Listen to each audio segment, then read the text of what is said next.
ایک مرتبہ ایک شخص حضرت عبداللہ بن مبارک رحمہ اللہ تعالیٰ کی خدمت میں حاضر ہوا اور بولا، حضرت کچھ برے دن آئے ہیں، سخت پریشانی میں ہوں، قرض دام کر کے گھر چلا لیتا تھا، اب یہ بھی مشکل نظر آتا ہے کیونکہ قرض بہت بڑھ گیا ہے۔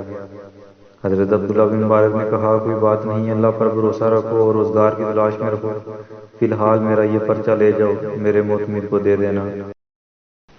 وہ صاحب پرچہ لے کر معتمد کے پاس پہنچے، اسے پرچہ دیا، اس نے پرچہ کھولا تو دیکھا کہ اس میں خاصی بڑی رقم دینے کی ہدایت تھی۔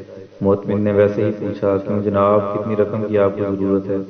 اس اللہ کے نیک بندے نے کہا، 700 درہم کا قرض ہے، اس کا ذکر میں نے عبداللہ بن مبارک سے کیا تھا، کیوں انہوں نے یہ رقم دینے کے لیے تمہیں لکھا ہے؟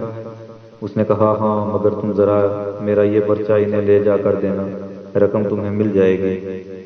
وہ پریشان حال اللہ کا بندہ معتمد کا پرچہ لے کر پھر ابن مبارک کے پاس پہنچا۔ پرچہ پڑھ کر ابن مبارک کو بڑی تکلیف ہوئی۔ معتمد نے پوچھا تھا، یہ شخص 700 کا مقروض ہے، آپ نے اسے 7000 درہم دینے کو لکھا ہے، لکھنے میں کچھ غلطی تو نہیں ہوئی؟ عبداللہ بن مبارک بہت بڑے محدث تھے، انہیں حضرت صلی اللہ علیہ وسلم کی ایک بات یاد تھی، جو رزق اللہ نے دیا تھا وہ اس میں سے بڑی رقم اللہ کے ضرورت مند بندوں پر خرچ کرنا چاہتے تھے۔ انہیں معتمد کی باریک بینی کچھ اچھی معلوم نہ ہوئی۔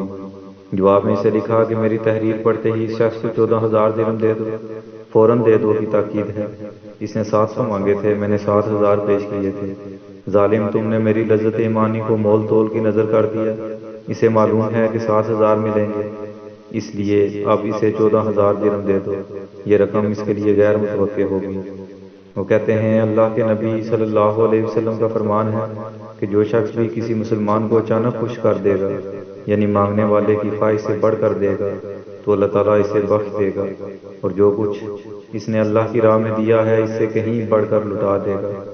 اللہ تعالیٰ کا ارشاد ہے، وَمَا تُنْفِقُوا مِنْ شَيْءٍ فِي سَبِيلِ اللَّهِ يُوَفَّ إِلَيْكُمْ وَأَنْتُمْ لَا تُظْلَمُونَ، کہ جو کچھ اللہ کی راہ میں دے دیا جائے اس سے کہیں بڑھ کر اسے لٹا دیا جائے گا، اور اس میں ذرا کمی نہ ہوگی۔ عبداللہ بن مبارک اپنے وطن مرو سے کئی 100 میل کا سفر کر کے شام گئے اور وہاں سے لوٹے تو مرو پہنچ کر انہوں نے دیکھا کہ ان کے پاس کسی کا ایک قلم رہ گیا ہے۔ فوراً یاد آیا کہ یہ تو انہوں نے شام میں ایک شخص سے تھوڑی دیر کے لیے لیا تھا، معمولی قلم تھا، اس کی کوئی اہمیت نہ تھی، لیکن اللہ سے ڈرنے والے عبداللہ بن مبارک کے لیے یہ امانت لٹانے کا مسئلہ تھا۔ فوراً سامان سفر درست کیا اور دوبارہ شام کے سفر پر نکل کھڑے ہوئے۔